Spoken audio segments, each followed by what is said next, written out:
It's that time. You know what time it is, right? It's Thirsty Thursday. We're here with you. I'm here with you. Ray, are you here with us? Yeah, I suppose I am.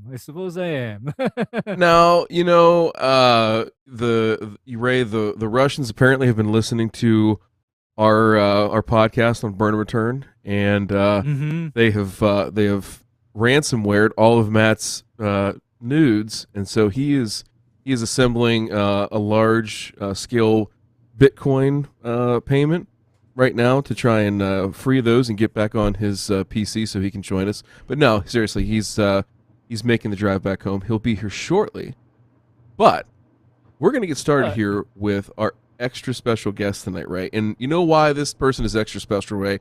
He's near and dear to our hearts for several reasons, but the most important one, I think, right, is that as a Wisconsinite, right, this gentleman here contributes to making some of the greatest fertilizer known to man.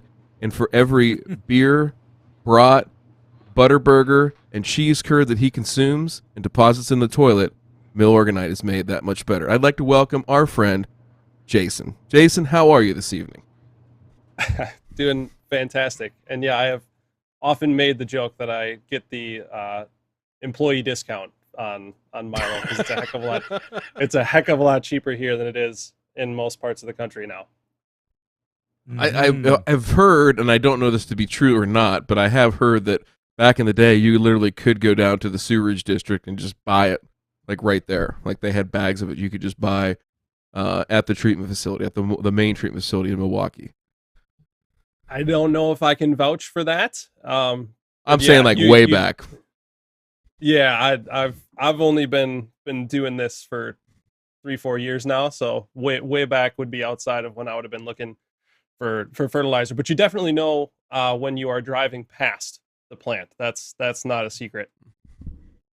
Well, and as it shouldn't be, right? So, Ray, that's your number one reason that you don't use it, right? Is there's only a few very special places in your life that you'd like to smell like shit, and I don't think the lawn is any one of those. Is that correct? that's correct. Then there's other reasons that I know we got into on the actual burn and return. Mm-hmm. About all the things that come with, because you see, it's one thing if people just go numero dos, but there's all manner of other things that end up in a wastewater system that are not so savory and good if they're re-released back into the environment. Mm.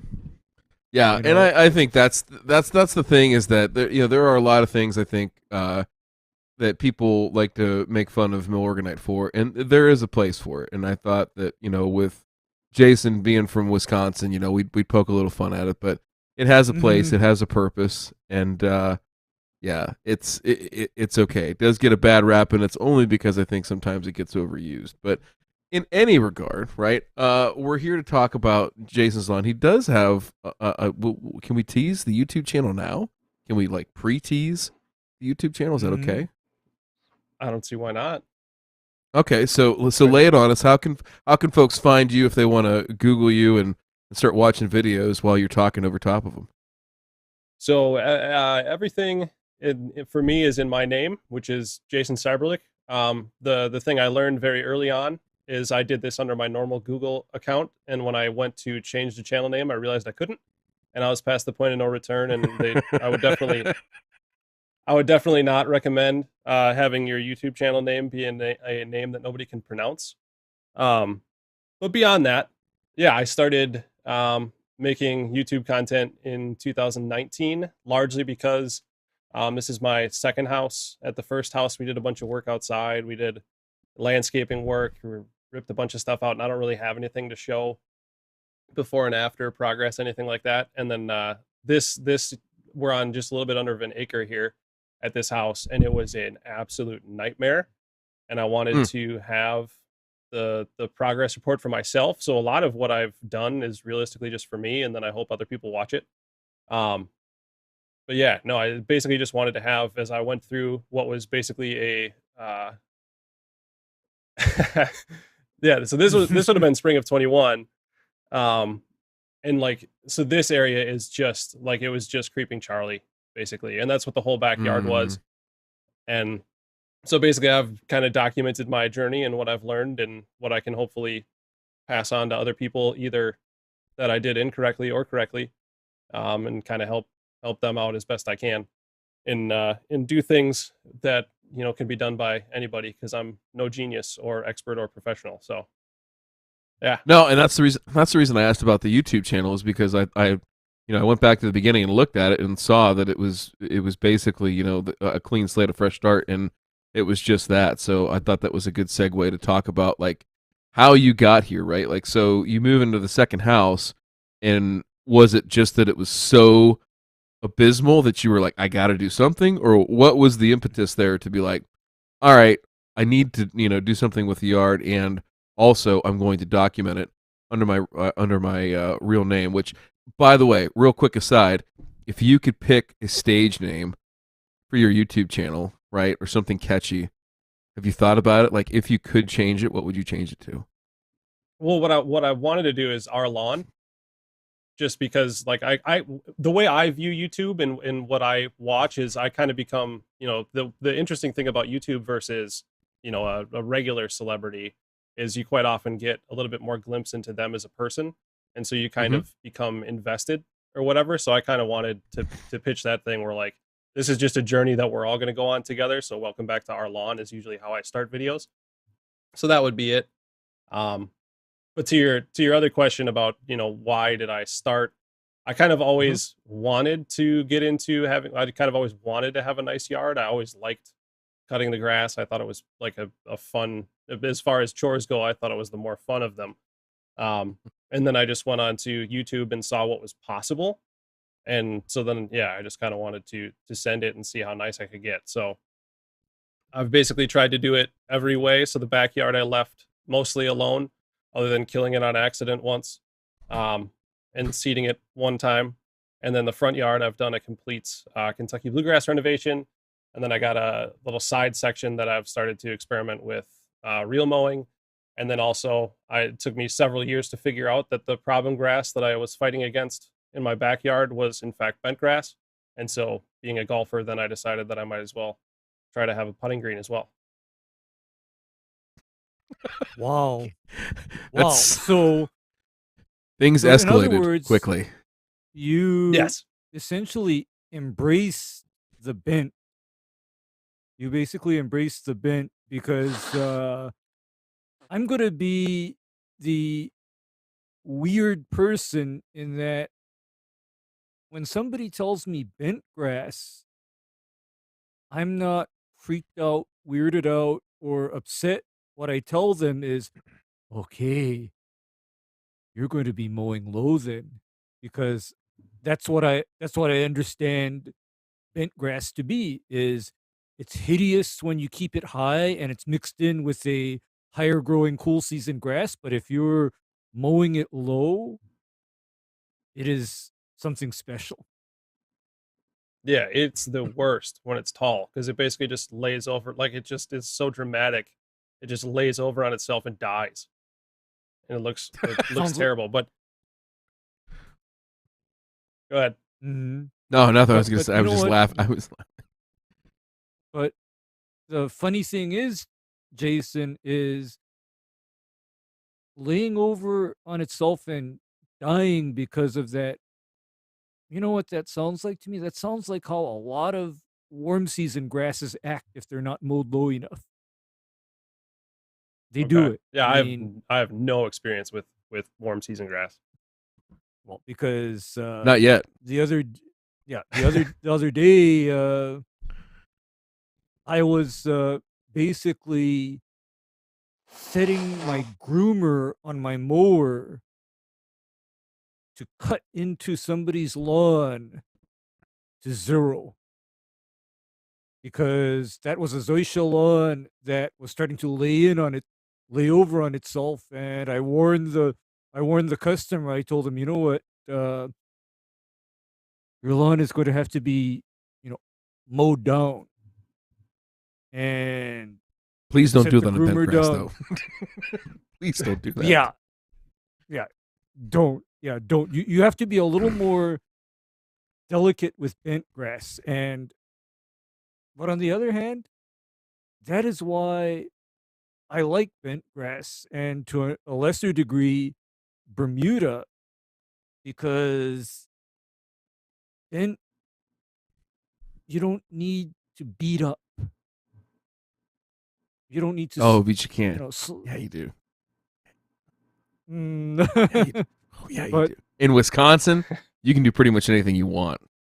Yeah, and that's been the So, interesting thing too that I've found Yeah. is the bent isn't nearly as fragile as everybody says it's going to be. Like, and especially since I was mowing it at 4/10 of an inch or an eighth of an inch, and it wasn't really in that much worse of shape than Mm-hmm.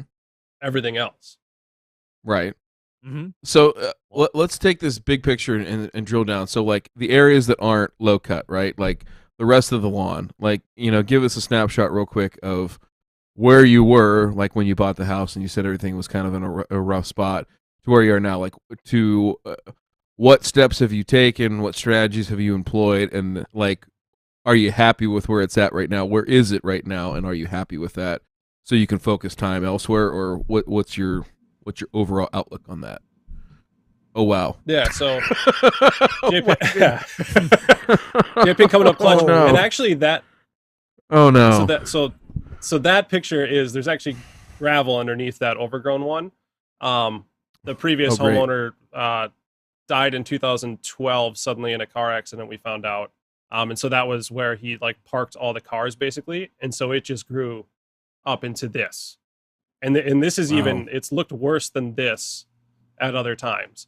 And so that's a future project that I haven't made it to yet, but yeah, so this is actually kind of interesting if you stay on this one. So on the right of the image is what the whole yard looked like, and then basically as I started, so I have the goal is to get to about 24,000 square feet of turf, but I didn't want to start with that much, so I picked about 6,000 square feet in the back, and that's the border between where I stopped treating and where I started treating. So basically this picture is just one season of just I killed weeds off and fertilized, and that was about it. And that's always been the strategy for the backyard, is to leave it as is, and then the front yard to do the renovation, and yeah, to go from there. Well, okay, there's two ways to look at this picture, right? On the right, you can file that under B for bad or F for fucked. Or you could say that, hey, look on the left, look how great my weed treatments and fertilizer program's working. I'm a glass half full kind of guy. I'm going to stay on the left-hand side of the photo. So, yeah. Great work. Looks like, you had a good program. I mean, yeah, I can see it's like a little bit of Cleat Charlie in there. You've got some, man. So what were you cleaning this up with here? Clover?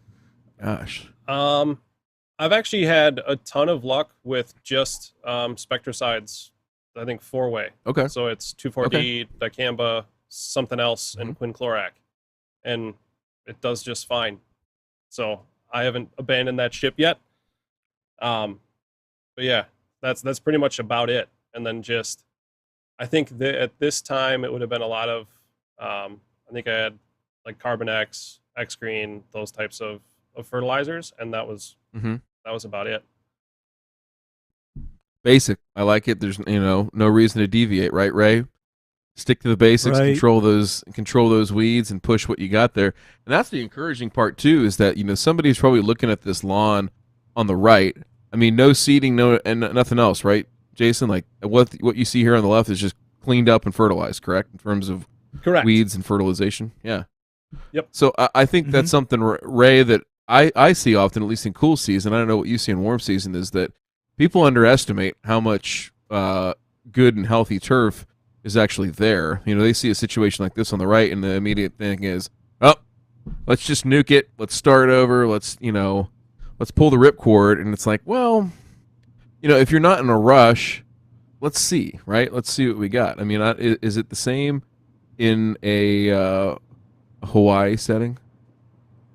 Actually, it's tilted entirely the different way in that people are not hot to just nuke it and resod, for example, Oh yeah. especially when I get to talking to them, and if I see a situation like this, I start to talk people down from the ledge and tell them, look, this is fixable in about 6 months with proper mowing, a little bit of weed control, and some fertilization. This is entirely recoverable. Uh-huh. To me, a redo is only if I come to the determination that there is absolutely no desirable grass present in the area, such that should I push the button and kill the weeds, there's nothing left. That's when I would consider. But then if I see a lot of desirable grass mixed in with the weeds, a redo or a do-over is kind of like the last thing on my mind. Yeah, I know, like I said, I know there's some people that feel like they need to pull the ripcord, and I'm not saying you're wrong. It's just think, again, there's It's a bit usually in these premature. situations. Yeah, It's a bit- there's more steps that I would take. So when was this picture taken too, Jason? I'm just curious. Was this like middle of the season, This end was- of the season? I think this was probably like late season 2019. So basically, this would have been Okay. the first year that I Mhm. was taking care of my yard from where it started to where it ended. And that the other picture Okay. of where it's just like a lot of dirt is basically what I had done. Mhm. Is we moved in the end of that one. We moved in the end of 2018, and when we moved in, I sprayed weeds, and so that was what was left. And from there, we built. I got really well, and actually, there's a lesson to be learned in there for people who are stupid like me. There's a ton of like weed grasses in here, of Yep. which I couldn't identify and didn't, and honestly, still really don't know what they all are. Granted, most Mhm. of them are gone. So I had made all this progress. I got everything looking really good, and I was looking for recommendations of how to get rid of some of these grassy weeds, and I think it was actually the show that Matt used to do, where he just Uh-huh. took questions for the whole time, and he recommended a couple of active ingredients, one of which was Fungicide, and so this would have been my like first experience with a commercial grade type label where there's like multiple applications and multiple application rates, and so Yep. my dumbass went out there Oh, at no. the egg rate, I think, Oh, or no. what I found was the egg rate, so it was like 2 ounces per thousand, and just Oh poof. golly. she Well, the Yeah, good news is shoot. that the weed grasses were controlled, and actually most of the Right. grasses were controlled. So Yeah, just about all the Uh, grasses were controlled. well, Yeah, and I mean, you know, well, Ray, and that's the thing is like best laid plans, and I think in that case like you're only a dumbass if you continue down that road. Like if you don't realize that, hey, I probably could have done better here, or I could have done something different, and don't just subscribe to that sunk cost fallacy and just keep pushing forward because, well, Right. I already bought the bottle. I'm going to make another app at that rate and just see what happens. Like I've seen people double Yeah. down on those mistakes, and it just compounds very, very quickly. So that's I a only pretty got good turnaround, fractionally though. Smarter. Yeah, I only got fractionally smarter because then I remembered I had gone back to the label and it was like a fractional ounce amount, like Yeah. 0.1 point whatever. And so I go back and I was going to do it again, but just like spot treat a couple areas. And so I go back through the label again. I'm looking. I found a half ounce, and I kind of did the same thing again. It wasn't as bad, and I also didn't spray the whole backyard this time. But so we're gonna get there. Third time's gonna be the charm if I ever use that again. Yeah, it's like Michael Bolton in Office Space, just putting that decimal point in the wrong place. yeah, That Oh, no he's talent the ass clown. details. yeah, Mundane yeah. details. Damn it. Yeah, Matt wouldn't know what we were talking damn about. it. All of these mundane details. I always mess up the mundane details. But with Fusillade, for example, that's an example of something that has multiple uses because I know it as a selective grassy weed killer for turf type tall fescue, fine fescue, and zoysia grass. I also know it as the nuclear option when I don't want any grass species alive in a given area. I mean, but there's two sides to it. And it is all what I'm going to call rate dependent. The rate that it's applied at determines what kind of activity it has, because 4 ounces per acre, it's a very powerful selective herbicide. 16 ounces per acre, that is total destruction. Sounds like a healthy weight. Everything's gone. Everything's I would have done it gone. at what, 80 ounces per acre? Ah! That's Jeez. an oops. That's an oops. Yeah, that's a we're actually gonna install rocks for a lawn for the next 10 Mhm. years, and yeah, we'll circle back on the lawn, right? That's how you do that. No, hang on. Bring me up to speed. I heard bent grass, Wisconsin. I heard various weed controls, some grassy weed controls. But I did not hear the part we were leading up to right now. 16 ounces per acre. That I don't know what that is. What are we spraying at 16 ounces an acre? Fusilade. That would be Ooh. Fusillade. Yeah. Yeah. We're 16 playing ounces with per fire, acre. baby.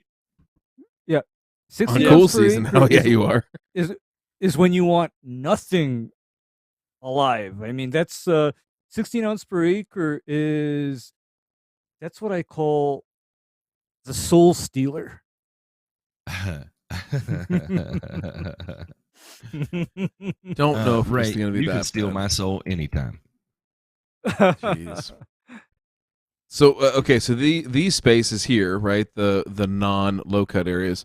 I mean, where are they now? And is it sort of at some state of equilibrium that you feel comfortable? Like, hey, like I'm good with it, or is there still room to improve? And if so, what are those things that need to improve? It is. So the backyard is going to be left pretty well alone, the stuff that exists, and that would have been an early on picture there as well. Here we go. Oh, Look okay. at there- that. So That's that's terrible. Yeah, so by the way, I mean it's awful. Oh, stop it. so Gee, I'm kidding.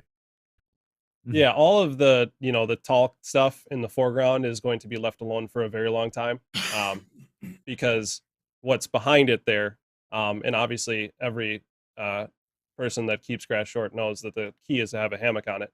But Yeah. basically, I'm going to be expanding that so there's dirt all in behind what we can see here, and so that's going Yeah. to all get seeded in bent grass and just be just basically expand upon what is my kind of backyard golf practice facility. What direction are we looking here right now in this photo? We are looking south. Oh Lord. Okay. So it South. is shady. Fortunately, those trees are dying ash trees, so they're not very dense in terms of so that it's not like 100% shade. When can we have the chipper party? We'll bring the beer. Whenever they they fall over. Oh, come on. We'll come up there. We'll like I said, we'll bring the beer, we'll bring the chainsaws. You have the chipper there waiting for us. And we can make pretty quick work of these, I think. You said yeah. they're ash trees? Yes. Are you treating them for emerald ash borer? Am not. And actually you can see there's a bark free limb up there on there. Like they're on their way out. I probably have 10, 15, 20 plus inch trees back here, and I'm not looking to spend 5, 10, however many $1,000 it's going to be to pay somebody to cut them down. So I'm just waiting on Mother Nature. I'm just waiting on Mother Nature to help me out. There are ways to facilitate the felling of the tree. I'll just put that out there. Next time. We can talk about it off air. Yeah, I was just gonna say the easy way, like forget chemicals and things like that. Like the severe thunderstorm warning flashes on the TV screen. Kids head to the basement. You go grab the chainsaw and notch those son bitches. That's what I would do. Honey, get to the basement. There's a tornado coming. Dad, why are you going outside with the chainsaw? Anybody see my 2-cycle oil? Hey, Stay inside. Get out there! You get to the basement. Kids move my 50 to 1 can again. Damn it. So I don't know. I'm I just mean, yeah, the using vegetable insurance, oil. I don't care. the insurance oil or insurance adjuster comes, and it's like, why are those notches in the tree? Yeah, that's how it was when we moved in. The Indians probably put them there when they planted them. You should Most see likely. the woodpeckers around here. It's crazy. Yeah, that's what you got. The beaver. That's what you have to do. Yeah, I don't know. That's a tough growing environment, no doubt. And I mean, filtered light on bent grass is a very, very challenging concept. So this picture here, when was this taken? This is fall of roughly. 21. Fall of 21. Okay. This is It's probably October of 21. Somewhere around there. Green looks pretty good. green and clean. It looks good from here. Once All right. you get down it, from here hides a lot of dirt, because it's not thick. Yeah, you're It saying sounds okay. like big Right. grass. No, So it doesn't it's, sound like bent grass. Come on. It's- All right. I don't know. It sounds like Bent shaded grass bent I grass. maintain look like It's effing dirt to me. It sounds like it sounds like the trees just need to have a little accident. Okay.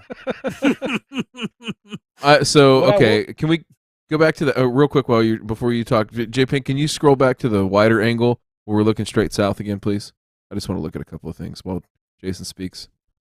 There we go. Okay, go ahead. I'm sorry. I was just going to say the taller stuff did fairly well. So I think in terms of like it's doable. I'm sure the shade is making it not an ideal circumstance, but what is okay and helps is those trees stop and then sun will come kind of underneath and get some sunlight to the back there. But yeah, certainly not. I'm assuming what I'm picking up from everyone is it's not an ideal condition, but it did pretty well. Okay, so yeah, I mean, let's talk about like how do we manage low cut turf and shade. Let's start there, and then we'll work our way down. That's an oxymoron. Managing low cut turf and shade. I mean, that happens all the time on golf courses all over the country. I mean, I'm I not know. saying I everybody's have to do successful. it. I have to do that too, Matt. I mean, that's my life. I mean, what the hell with y'all. how to keep shortcut I'm too grass lazy. in partial shade. I mean, that's life.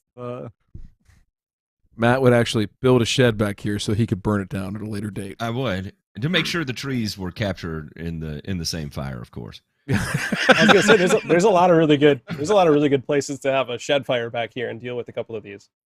I Yeah, would I was never gonna- yeah. do such a thing, but I have done a huge number of tree injections across my career, and sometimes people pick up diesel fuel when they think they're picking up imimectin benzoate and accidentally inject diesel fuel into a tree. It's happened. It's happened. I've never had it happen to me. This but smells I'm just oily. saying. I don't know what that is. What? That is one hell of a surfactant they've got in this thing. I'll tell you. It smells flammable. Only under high Gee, compression. Matt, I mean, you're just how shall I say, Lordy, I mistook that triclopyr ester for imidacloprid. Whoops. I know. It's listen, do you know how many azaleas and rose bushes I've sprayed with chlorothalonil over the years that somehow ended up covering 10,000 square feet of grass next to it as well? Mhm. It just sometimes you catch a draft of wind and it just happens, JD9s are Hey. hard to control. I'm just saying. Well, I told you that gun that I use for shrub work, I told you if I swing that, it'll easily just cover about 1,000 square feet without much thought. Just swing it opposite of the shrub bed, and 1,000 square feet of lawn is covered. And it's done just like that. I mean, it don't take much. Forgive me Gee. because I came in here late and I didn't hear everything leading up to it. Let me ask: Are there certain parts of the season where your density is like this is good. We're rocking and rolling here. I'm content with this. And then parts of the season where you're like, damn it, what happened to my density? Are you losing a significant portion of your density during the summer? I did, yeah. So the ego was getting real big, somewhere around like June, where I was like, hello, God, friend. We will get along great. Yeah, I am a genius, and I don't understand why anybody says this is hard. And then it got hot, and then I didn't have much of a green anymore.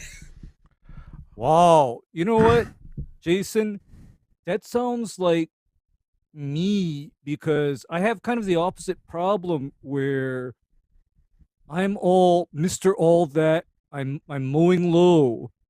And then we go into December and January. And then you know what happens to me? I'm kicking myself saying, darn it, Ray. See what happens when you try to show off? The lawn is almost dirt. And that's Yeah. because I'm mowing low at a time of the year when the grass is not growing. And Yeah.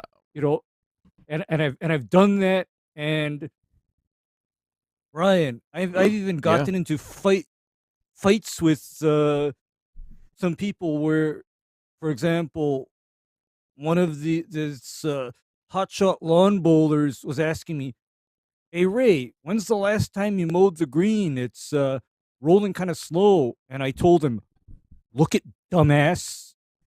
It is February, and if I show off and make like I'm all hot stuff, I can kill the grass by mowing it too low." And then Ray killed them with the trident. And it was Paging. everyone cheered. It was amazing. I can hear it over the loudspeaker now. Paging Dr. Ito. Paging Dr. Ito. What do you want? You're going to die. I'm a trident over here. I got to peel him off real quick. I just shook the magic 8-ball when it says hospice. That's Dr. Ito at the bedside right there, boys. Gosh. All right, so okay, that's a great photo. Like I love. I want to go back and look at that one again, JPIC. I'm gonna keep hammering on this. So like, do we have any of mid? Well, okay, so that's a good one. Do you have any midsummer ones that show us the density or the lack thereof? Let's talk about this. And I'm wondering, is the loss of density due to the leafing out of the trees, or disease pressure, or can you comment on that? Yes. I think a big issue as well was I hate watering. Just in general, I do not enjoy it. I don't have irrigation. Sure. And so how I've managed the rest of my yard is basically watering as little as possible and letting it, basically start to kind of do that, turn that gray color. Nature take its course. Yeah. And that's not. Oh. I learned very quickly that doesn't work when it's shorter. So that's one big change that I know I have to make this coming year, is just like flat out changing how I'm watering this section and figure that out. But I'm sure the shade is not helping, because where it gets the least dense is at the very bottom back, further back left in that picture, where it's probably the most dense in terms of the shade that it gets, because out at the top we'll get sun in the middle of the day. Down here we'll actually get sun at parts of the day because it comes under the trees, and there's that there's that kind of strip across the middle that's pretty much always filtered. So you're in Wisconsin, and I'm just gonna guess Madison, and it seems like, tell me, roughly 34, 35 inches of rain a year, somewhere around there is what you're getting. That would have been normal. I think this year we got maybe 15, 20. Oh, Lord of mercy. Somebody put up the dome over my house this year, where like every storm split, every rain shower, like just managed to just miss. I had my friends from work, they're like, man, it's raining here. Like, nope, not here. So it barely rained. Yeah. Which also that didn't makes help. it extremely difficult. I was going to say, even at 35 inches a year, like that, you're on the cusp there of getting difficult, right? It can start to get a little sideways on you. I would say at 45 inches a year, for the most part, through the duration of the season, you're going to be good, right? Like, we typically get 45 to 50 inches of rain a year here. Very seldom would I ever need to water grass here. If I'm at 100 thousandths of an inch on bent grass, then maybe, yeah, I could see where I gotta have a little bit more control over my watering schedule. At 35, you're starting to get more complex there. You're going to need to make up on some of those tough weeks, especially during the hot part of the year. At 15, it's practically impossible to maintain peak performance.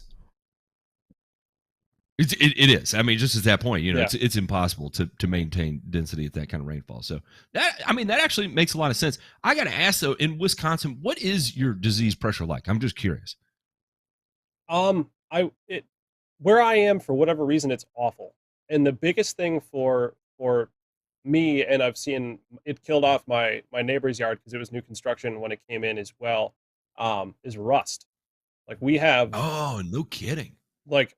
I missed a basically I went to switch to liquid disease prevention at the same time that my sprayer stopped working. And I didn't want to buy granular on top of what I had already purchased. So I went like 2 months without treating for disease, and my Honda was competing with the Jacobson for most orange mower. The rust is really bad. People honestly, where I am in the transition zone, right? We get rust from time to time, and it's seldom, super seldom do you see it actually cause any problems. And you hear about it in textbook scenarios, right, of rust becoming so bad that it actually creates massive problems, right? And I've never had to experience that before, so it's interesting that up there in your area, you're the one that has to deal with it that I hear about in the textbooks that I don't have to experience. Thank goodness I have my own enough issues here, most of them psychological, that I have to deal with, but I've got plenty enough problems. I don't need to add compounded issues with rust on top of that. But yeah, and then I think I never remember any of the disease names, but the hourglass one. Dollar spot. Okay. Dollar spot. Yeah. I would say that's what I think when I think Wisconsin. I think dollar spot. And Ohio. Yep. And when I think of Ohio, I think of dollar spot too. Because Ohio is a terrible state. Well, when I think about depends on where you're at, but yeah. When I think about shortcut grass in the Midwest, the first thing that comes to mind for me is dollar spot, and the rust though is kind of new on me. The rust is new for me because in my area, I almost never see rust on grass. I do get a lot of dollar spot, and I get other pathogens, but dollar spot is largely my sign that I've fallen behind on my fertilization, because that is the one disease that if dollar spot is a problem, I start to think, is the turf getting enough nitrogen, iron, and potassium? That's where my head goes. Okay. A little different in cool season in the Midwest though, because I've looked at a lot of lawn care guys in the Midwest that run pretty what I would consider strong fertilization programs that still deal with dollar spot, like I deal with brown patch here in the Southeast on cool season grass. So I wonder, in the Midwest, is it one of the things where it's not a matter of if you get it, it's a matter of when you get it and how you react to it? Like basically, disease pressure is just so high that unless you can dial in your fertility highly accurately and still face significant dollar spot pressure. I'm asking that as a question, I guess, Ryan. Would you agree with that, or am I just blowing smoke out of my ass? So if I understand the question correctly, you're saying that from a cultural practice standpoint, if I do everything right culturally, am I still at risk of getting dollar spot? If Yes. that's the question, the answer is unequivocally yes. Yeah. Okay. I mean, so and really, like, even in Wisconsin, you're going to have 2 of those main seasons, right? So, like here in Ohio, that's going to be like beginning-ish of May, right up and through like the first week or so of June, right? Like that's peak time, right? Where we're like, And it's upwards of, around, it'll upper 70s to low to mid 80s during the day, low 60s at night, or mid 60s at night, and especially after a rainfall, right? Like that'll juice that So stuff humid. up and really get it going. Yep. And That'll kick it off. That'll kick it off. that'll kick it off, and you usually see it like, the ways that you use to scout it, right? Is you got to go out and walk the lawn in the morning, make sure that what you're seeing is actually the mycelium and not spider mite webs, things like that. And during that time, right? So there's always these trade-offs, right? So like, do we pump the grass full of nitrogen in May to overcome dollar spot, only to be, riddled with, say, like brown patch or something like that coming back on the back end, or pythium, something like that, that's going to favor a more succulent plant going into summertime. So it's a very tight rope to walk. I mean, there's easy buttons as far as fungicides out there now. I mean, so you just the number one thing though is just not overusing them, right? So if you look at it, so let's talk about diseases. I really want to get into the shade thing though. Like not right now. I'll wait. We're in the foreplay right now. I'm gonna wait for the main event until everybody's good and lubed up here. All right. So the fungicide piece. So what you said, you switched over to a liquid fungicide. What are you now using, and when are you using it? So I started the year off with Headway, which is, I mean, I don't have to explain it to you. You know what it is. And then I went to Eagle 20 EW. Okay. And then that's what I have now. And then that's actually a good segue to talk a little bit about rotation, because obviously to swallow the pills of buying those bottles to have on hand to rotate is a tough one with some of the price tags on those things. So maybe the best strategy for someone who's trying to not spend all of the money on Earth, but to still be able to responsibly rotate something, or at when is using the same product over and over and over and over again becoming a problem? Like, how long is that window? It's unknown. It could be one application. It could be 100,000 applications. It's purely at the chance of mutations taking place, and for it to be able to pass on. So, I mean, I think about it like Banner Max, right? When Banner Max came out on the market, for 10 years, Banner Max was the pinnacle of fungicides that you could reach for, which is propiconazole, one of the actives in Headway. That was the I was going to standard. say, if you're like just listing names, I have no idea what you're talking about. So yeah, so and it was, and that was the original name brand when it came on the turf market, right? So it was Banner Max, everywhere you went, it was Banner Max, and it was so effective. I mean, you went and you sprayed along with Banner Max, regardless of the disease. It felt like, you cleaned it up, and it was just a beautiful application, and you felt like Superman every time you went and sprayed it. Well, somewhere in that 8 to 10 year range after it came out, pretty much consistently, everything I sprayed it on, it was no longer all that effective, to the point where it is now, where I would consider it, if we gave it a potential of 4 stars, I would rate on just about most things you spray propiconazole for, I would rate it at about 2 stars, maybe 3 stars for a dollar spot.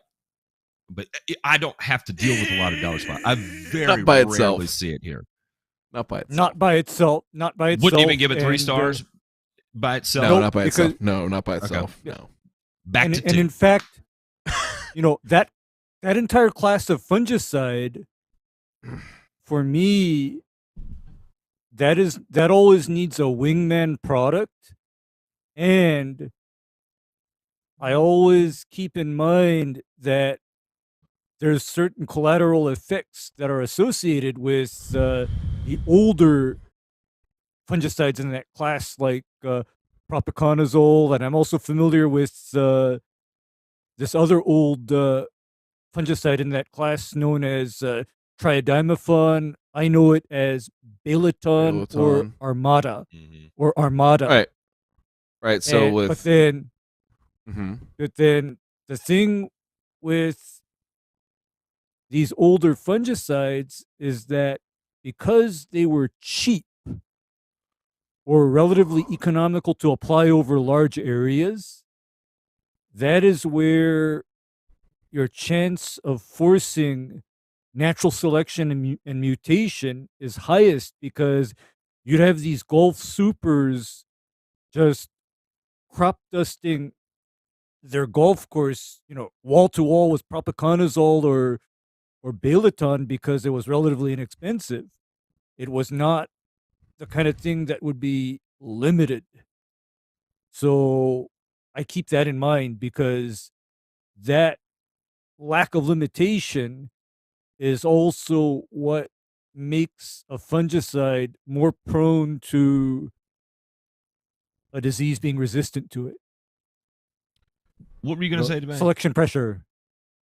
I mean, so yeah, a few things on that is in this case, I don't really see it being an issue, but the DMI, so again, the propiconazole, the Balaton, those types of products, where they really shine. Is myclobutanil? It is an PGR? Eagle myclobutanol Yeah. Eagle 20, and that's what I was going to say. That's a DMI, right? So It's a DMI as well. they there's a few things to understand here. Number one, what they're good at. They're good at like rhizoctonia, like patch diseases down in the soil, right? So soil-borne deals, and also summer patch, right? So same thing. Like if these are meant to be like watered in and used for those soil-borne pathogens mainly. You can still use them. I mean, still as a tank partner will do really, really well. As a preventative spray with a contact, which you really can't run on residential, so that doesn't matter.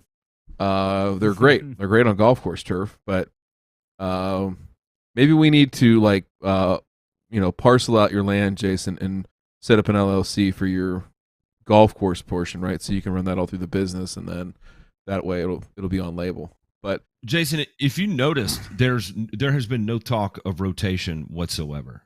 But what you did here was combining of AIs.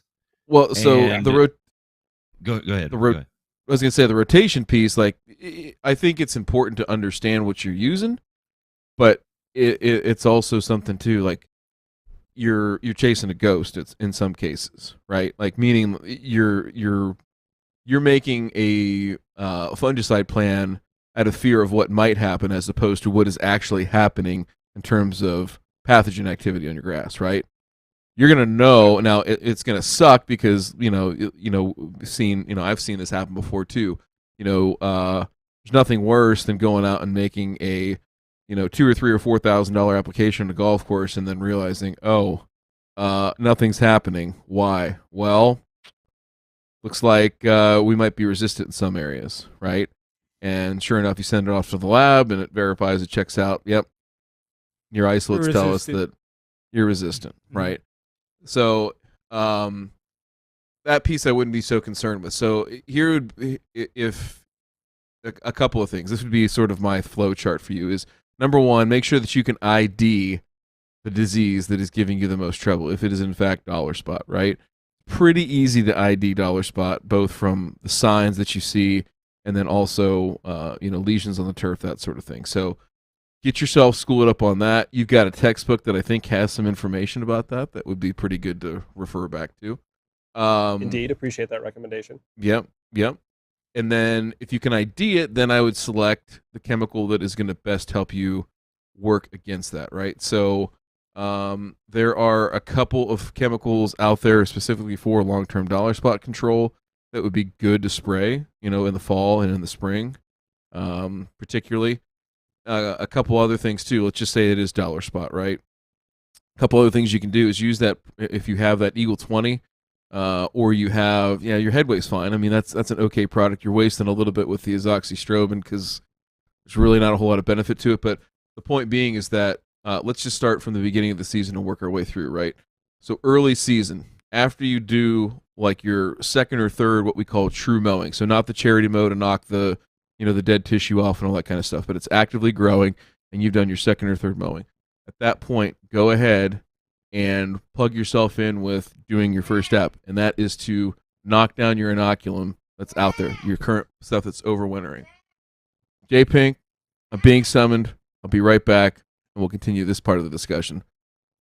So Do it. And so in the combination of AIs, and I'll throw this out there, and this is one of the statistics that I always found interesting is you are 83 times less likely to develop resistance by using 2.5 MOAs, modes of action, right?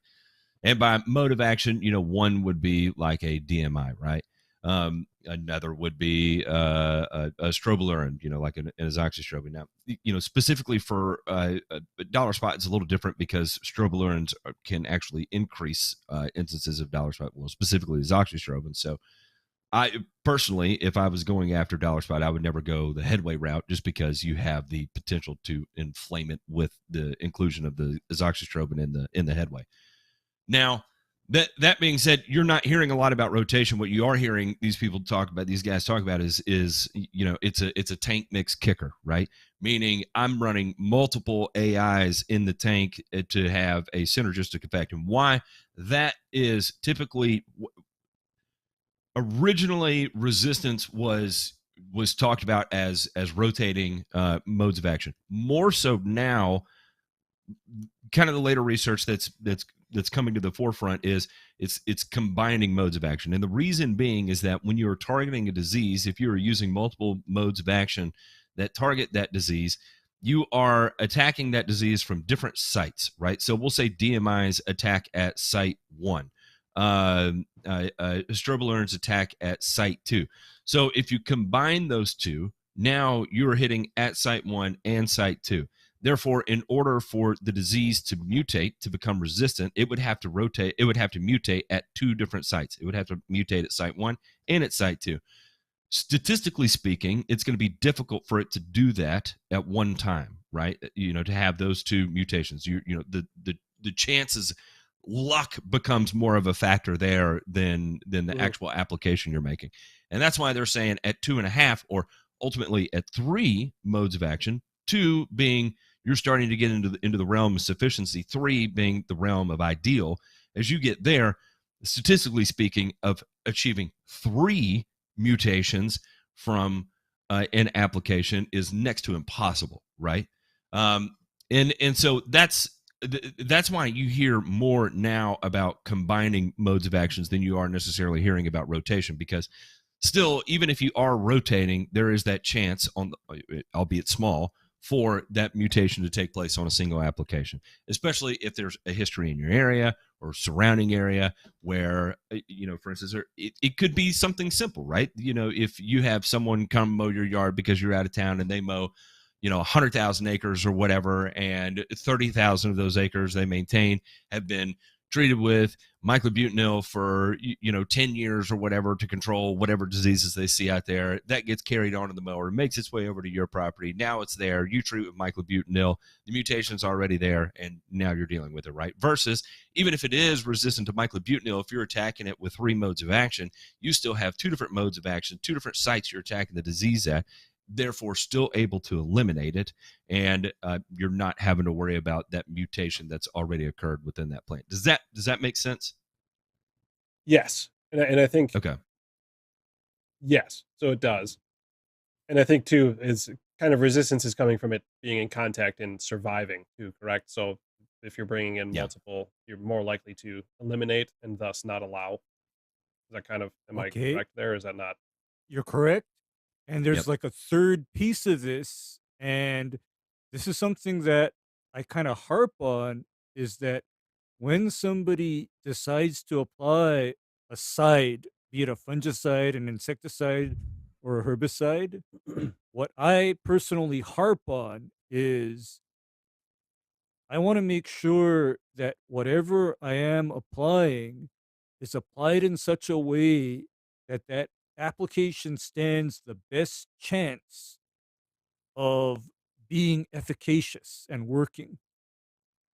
I mean, which is why I say coverage is king when spraying a fungicide, for example, because if I leave places in that turf area or spots on that grass where the fungus or the disease is exposed to a less than lethal dose of the product, that can be where my resistance originates versus if I take a no prisoners approach to making the application. So this is something that I feel is not really talked about enough. People think that it is enough to put the product out there, but we really need to go one step further and make sure that the product is applied in such a way that you get the maximal efficacy out of that product. Yep. Okay, I mean that's just my take on it, and that's just something that I've seen over the years, and of course, it is something that has been hammered into me because I literally come from a time when we didn't have a lot of the modern fungicides. And the difference between a modern fungicide and, say, a pre 1990 fungicide, for example, is that your post 1990 fungicides tend to be what's called systemic fungicides. In other words, you apply them and they'll move, for example, from the top of the leaf to the bottom of the underside of the leaf, or they'll move from older leaf back up into the new shoots. The fungicides that I had, in another time, they were dependent on completely coating the grass and forming a barrier against infection, a physical barrier. And so if somebody made a spotty application with one of those older products, their results would probably be disappointing. Okay. But So then then, at the wait. same time, though, with these modern systemic fungicides, making spotty applications puts a lot of pressure on that product in terms of it has to move from where it's applied to the parts of the turf that aren't covered. So would you recommend higher, or is the recommendation that I'm reading between the lines like a higher carrier volume for these types of things, or not necessarily, or just making sure that it's done better? No, higher carrier Or volume is okay, one thing. Higher carrier volume, higher spraying pressure. Uh, in other words, what may pass for making an application for weed control doesn't always give you the best results when you're trying to make a fungicide application. Because I know personally, my application parameters change when I'm trying to apply fungicides versus when I'm applying a selective herbicide. It totally changes and conversely, I wouldn't apply a herbicide the same way I apply a fungicide because the specific issue with the herbicide becomes off target movement of that spray application. What are the consequences of that happening versus if, say, a little bit of fungicide drifts into the flower bed, no big deal, right? Not a problem. But if herbicides were to move in that manner, big problem. yeah, I'll play devil's advocate here. Mm. I think that is more important of fungicides of the past, but Ray is Gen X, and I'm a millennial, so I have to do things differently. And so I did. I spent years using extremely low carrier volume with no problem. Once I got my AIs dialed in.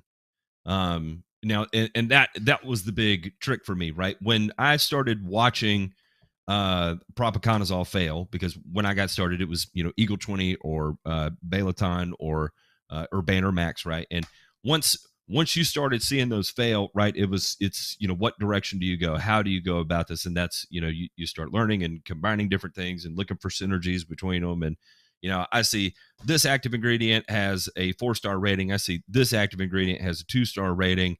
But I know it used to have a 4-star rating. If I combine those two, what's my output going to be?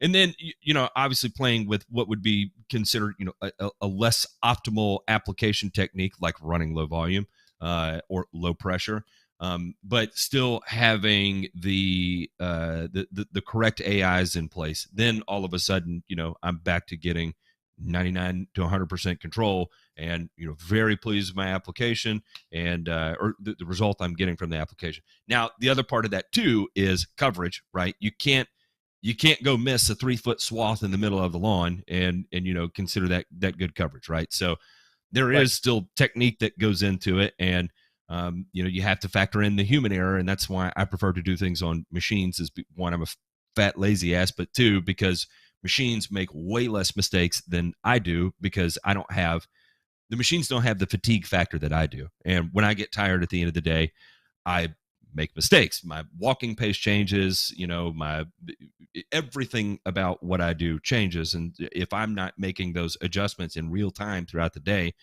I may be misapplying or way over applying by the end of the day. And I'll give you an example. When we track, it's professionally, you track basically what you're applying per property, right? And you'll come up to a 5,000 square foot lawn, and typically this would take me, if I'm applying 2 gallons per 1,000 square feet, then I know this is going to be 10 gallons of my diluted solution mix that I'm going to be applying to this lawn. And then all of a sudden, it takes you 18 gallons, and you're like, boy, what in the hell happened? Well, I'll tell you what happened is that this is the 22nd yard I've pulled 300 foot of hose on, and I'm exhausted, and I'm walking significantly slower. And so I just smashed the hell out of this lawn, and for no real reason other than, the human fatigue factor. So the importance of coverage is still there. I think the emphasis on that is absolutely phenomenal. I think you can play with lower volumes or lower pressures and still have efficacy, but it's dialing in the correct AIs. Now, you asked how to dial in the correct AIs without spending all the money, and I don't know how to answer that question, because fungicides in particular, and I think this is just a bit of the state of the pesticide, if it ends in a side, the pesticide industry in general, is if it works and everybody knows it works, the producers of it know it works, the users of it know it works, it's going to be expensive, right? And we look at some of the best products we have on the market, right? And these are things, you could SDHI fungicides, right? Extremely effective, especially when you add in additional tank mix companions with it. It's basically a foolproof type of program. If you're running an SDHI with a DMI and going after dollar spot, right? I mean, it's just, you're pretty much guaranteed you're going to have a flawless application of that. But actually, you're also going to need to spend a kidney to get it. Yeah, you're gonna be looking at big money, because believe it or not, I actually realized that, Matt, ever since mancozeb and chlorothalonil got taken away from the residential turf market, I realized that I'm literally making 3 to 4 applications of an SDHI based fungicide per year. And let me explain why I am so angry about chlorothalonil. Chlorothalonil is also known as Daconil, and mancozeb is what's known as 4. These were contact fungicides that have been pulled from the residential market. You're on mute. I can't hear you. What were you cutting in there with? No, I was just saying they're still out there. You can spray them if you are on a golf course. If you or a if you professional sports overshoot field. your azaleas, then absolutely you can still spray it. But I just not had this legally. conversation with somebody today about how, and like no crap, like 7 hours ago I had this conversation about how reckless I was back in the day in my late teens, early 20s. I've probably mixed up literally tons, and that is no joke, tons of dry flowable Daconil in my day with 0 PPE. Thousands of awful pounds. decisions. Thousands of pounds. Awful life decisions. But in terms of efficacy and why it's difficult to see that product come off the market is, I was talking about attacking sites earlier by combining modes of actions. What's spectacular about chlorothalonil is that it attacks disease at so many different sites of the pathogen or the disease, whatever it is you're going after. So you're attacking so many at one time. So we're talking about hundreds here, right? We're just trying to get 3 modes of action down to attack at 3, and we're talking about hundreds out of chlorothalonil. So the potential for disease to become resistant to chlorothalonil or Daconil is effectively 0. I mean, it would take literally the hand of God to say, you know what? Screw your use of Daconil. I'm going to take away all the fun you've had with it and zap it away.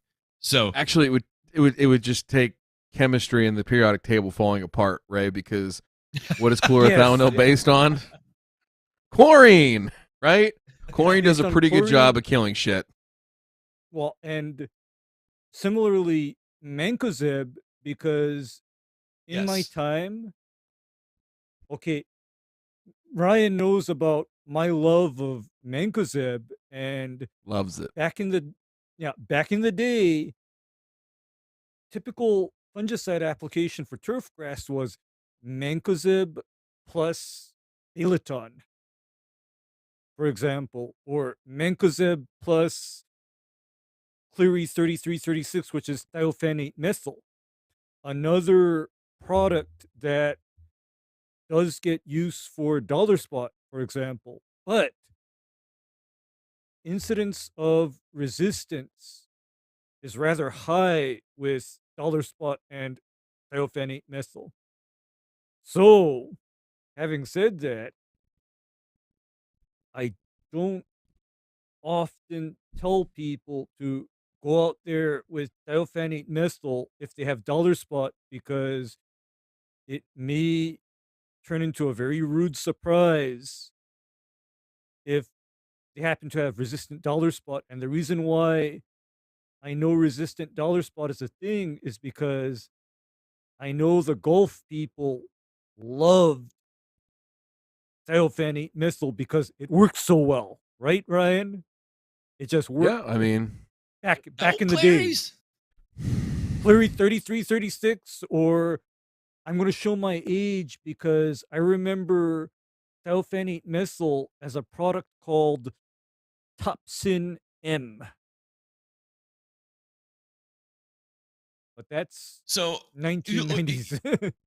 If we can, and I'm definitely not a fungicide master, and that's why I'm going to ask for help with these guys. Let's name products with different modes of actions that are labeled for residential turf, because that is going to be the kicker here.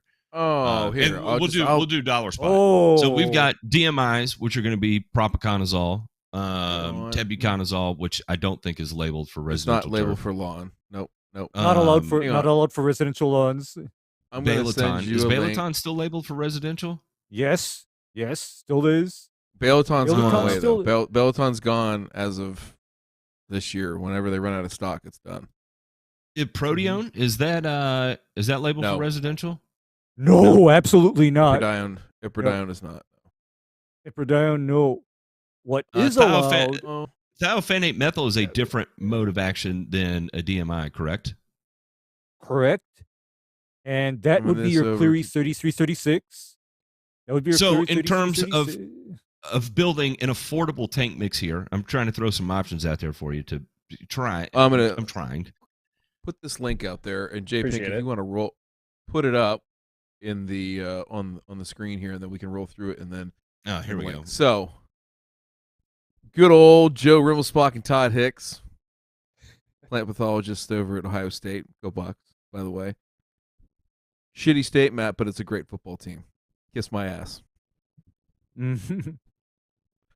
Bengals work So out. I don't care about the Bengals. Fuck them. I know. I was just teasing. I didn't really pay attention. How about the either. Titans? How'd the Titans do? Good question. I don't watch pro Whoa. football. But we're not going to talk about my Vols either. So this is a That's beautiful right. chart.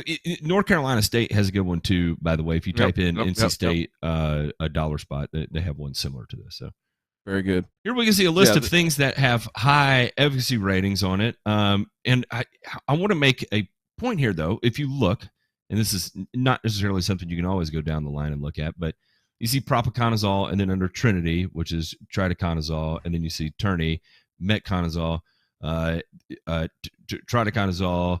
Those are all, if it ends in a zol like that, that's typically a DMI. That's going to be the same thing as propiconazole in effect, right? Except myclobutanil is one of the outliers here. That is also, as well as Balaton, is also DMI. So that takes up a large portion of that list as far as DMI fungicide. So you can choose one of those as one of your mode of actions of targeting your dollar spot. As far as the second kicker, you've got Cleary's 3336 as an option. Is Kabuto labeled for residential? I don't think it is. Yes. I don't think it Yes, is. it is. It is. It is. Okay. It is. It's Kabuto was a residential. good allowed. one. Not Yeah, cheap. Kabuto is a good, not cheap. Ballista is another one, and then you see Not this. cheap. Yeah, Fluxapyrate, that exemplar. Exemplar. Exemplar. Super not No. cheap. No, I know that as part A of Oh, a lexicon. premixed fungicide known as Lexicon. That Matt is one of the products that is in my program period, and that I am going to be making an application of Lexicon during the year when needed. And Lexicon happens to cover dollar spot, rust, brown patch, and your leaf spotting diseases rather well. But here's where it gets bad. An acre worth costs about $400, $450, $500. Oh, five. Yeah, it's a tick over 500 this year on the lexicon. Yeah. So, Yeah, it's but about- here's what I would say, Jason. This is how I was trying to boil it down. Is if that is a major pain point for you, I would buy the ones I would look at here specifically are going to be Exemplar, and then probably pinpoints on there. Just trying to remember what is labeled here. Like if you sprayed Exemplar and propiconazole together, or even your myclobutanil, that's going to be a pretty strong combo in spring and fall. Mhm. I would feel very confident in that. So, for the Exemplar, I think you can find it online. I see it here on Pest Strong. It's sold out. But if you go up to like Randers up there, the Turf Supply House, they'll have it. They should be able to sell you a single 1 acre pack, right? And then you're living on that for a while, right? Yep. You might have kids driving by the time that runs out. By the time you use that up, yeah. Yeah. So yeah, and that was going to be the other question too. Is a lot of this stuff gets a lot cheaper, when you look at it as at a per 1,000 basis. But what's like shelf life on something like this? So basically, I can kind of piece together. Okay, I want to look at the disease that I have and that I'm dealing with. I want to pick at least 2, ideally 3 groups of fungicides that treat that. But like, and then I have to buy it in whatever volume it's available in, or try to split it with other people if that's an option that's out there. But like, how long is something like that going to last under, basement and garage storage conditions? Don't store it in your garage. Is that temperature regulated? Yeah, I was gonna say in your It is basement. not. I wouldn't. So Okay. Okay. In your basement, Jason, it's like 60. Yeah. Not freezing. not freezing, but in your basement, a product like that can last for, I estimate, years. It can last Okay. a while. 5-6 years. I mean, it's 5-6 years easy. yeah. I would have no qualms about that. So I think that's well within your wheelhouse. I would be looking at, again, one fungicide that is going to take care of that main issue that you have, right? And then deal with the others as they come, right? So, your headway, if you still have that, save that, right? Because propiconazole in particular is not very strong on rust, but azoxystrobin, which is the other component of that, pretty strong. Like if you're gonna spray a fungicide on rust, that's what I'd use. So not a bad thing to have in the barn, so to speak, right? Have it sitting there, and yeah, I think you try and go from there on the fungicide piece. I think you use up what you've got. When it's time to flip over to a new DMI, maybe back away from mycobutanol a little bit. But I think in that time frame, in terms of targeting an application, right, I would be in your neck of the woods, probably, something like this. So, go out with your mycobutanol, or if you've got, and I think you said Headway's the only other one you have right now, correct? Well, I priced myself out of Headway. I need like 4 bags of it, and I'm just not doing that anymore. Oh, okay, that was the granular. You were using Don't- Headway G. don't do that. Yeah. Headway G. Yeah. Okay. Yeah. Don't do that. Okay. Roll your own. Roll your own. Roll Yeah, roll roll your your own and spray it. Okay, because Ryan has a very dirty joke about granular fungicides. It's not dirty. It's not a joke. Not a joke. It's dead serious. It's dead serious Dead though. serious. But similarly, okay, that goes into that whole piece about coverage and efficacy of the application, because now you think when that granule rolls off the turf grass and hits the ground rather than sticking to the leaves where your disease is, what is that doing or not doing? Versus if you go out there and you spray your stuff, because in all of my years working on turf grass, I have never applied a granular fungicide. I've never done it. I might have done a granular insecticide for things like grubs, etc. But I guess the line that I haven't crossed would be throwing a granular fungicide for a disease that is attacking the leaves and the shoots of the turf grass. Yeah. Makes sense. The only use case I could ever see or justify for a granular fungicide would be, like if you were doing a new grow-in on seed and you used like granular Pythia prevention. So subdue something like that to where Subdue Yep. G, yeah.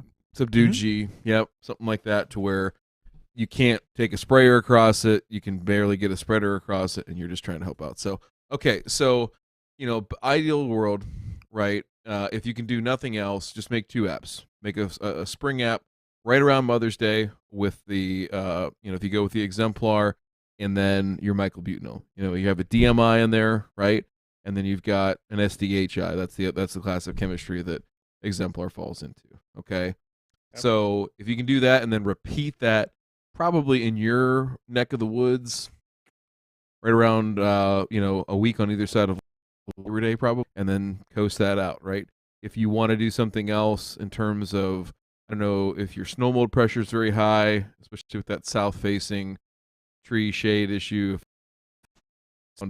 longer, in the green area, something like that, you could maybe kind of, figure out something for snow mold, and we can talk about that. But I think you just attack the dollar spot piece.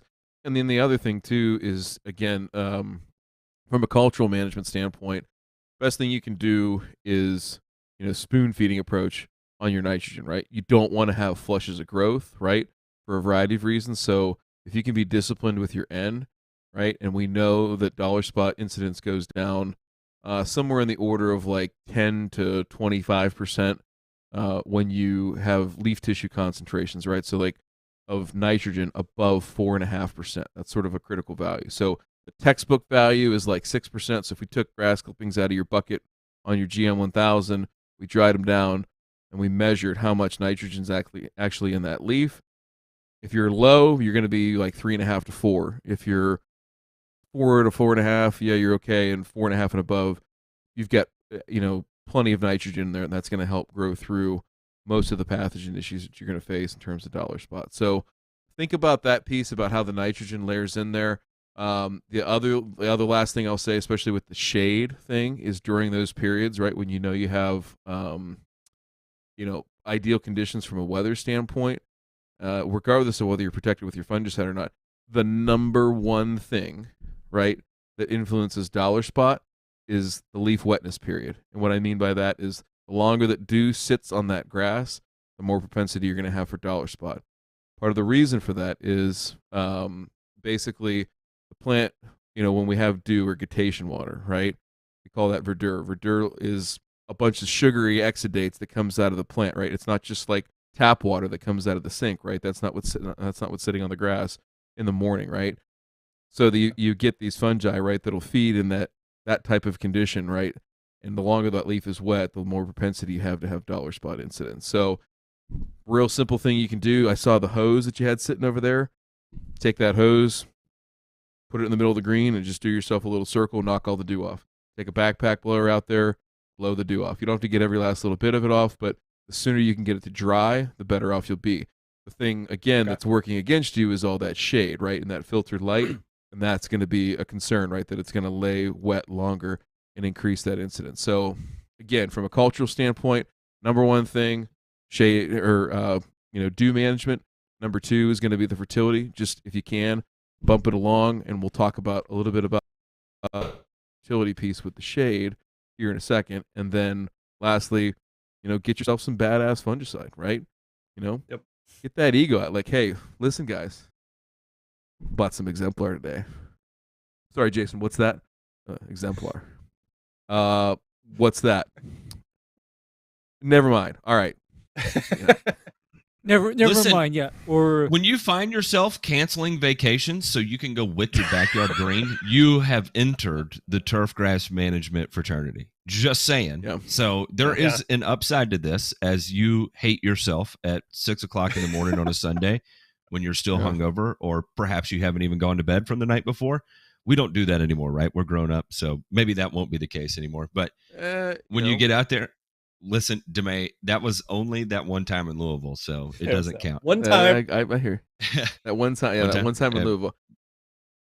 Yeah, in Louisville, at Goodwood. But no, I would agree. It is annoying as hell, but that arguably is going to be up there in terms of efficacy as part of your disease management program. Like, you may stave off having to make that first or second application just purely by looking.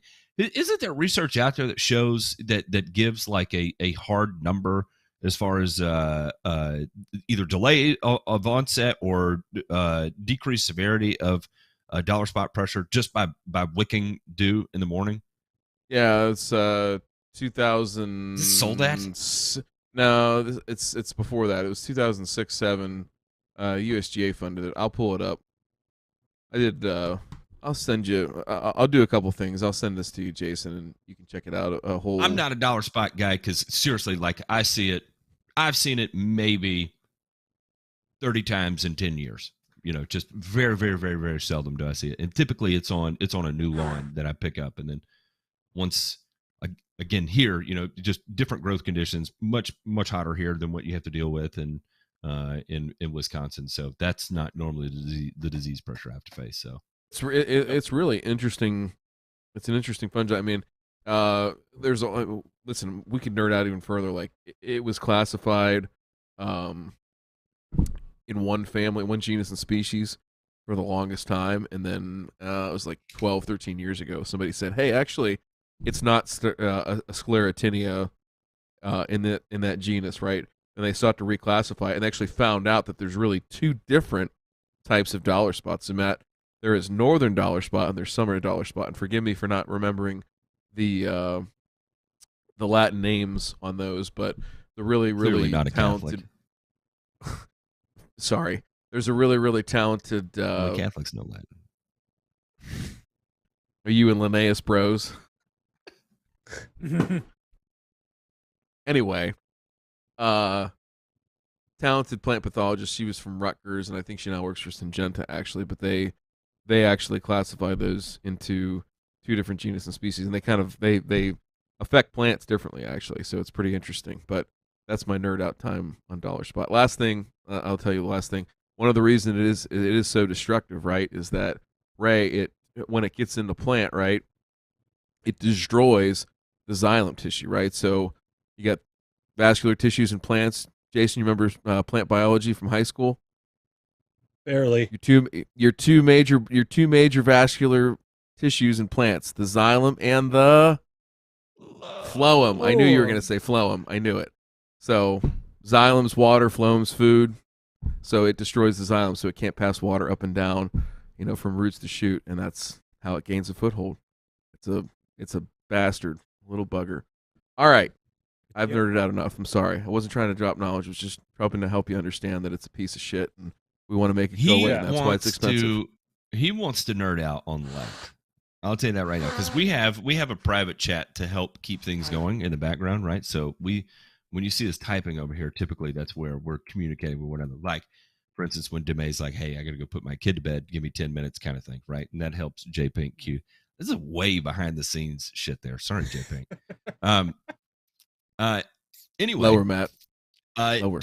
Demay has been amassing various files on Light, and so I reckon we can start throwing these up on the screen, because I'm going to sit back and listen to this as well.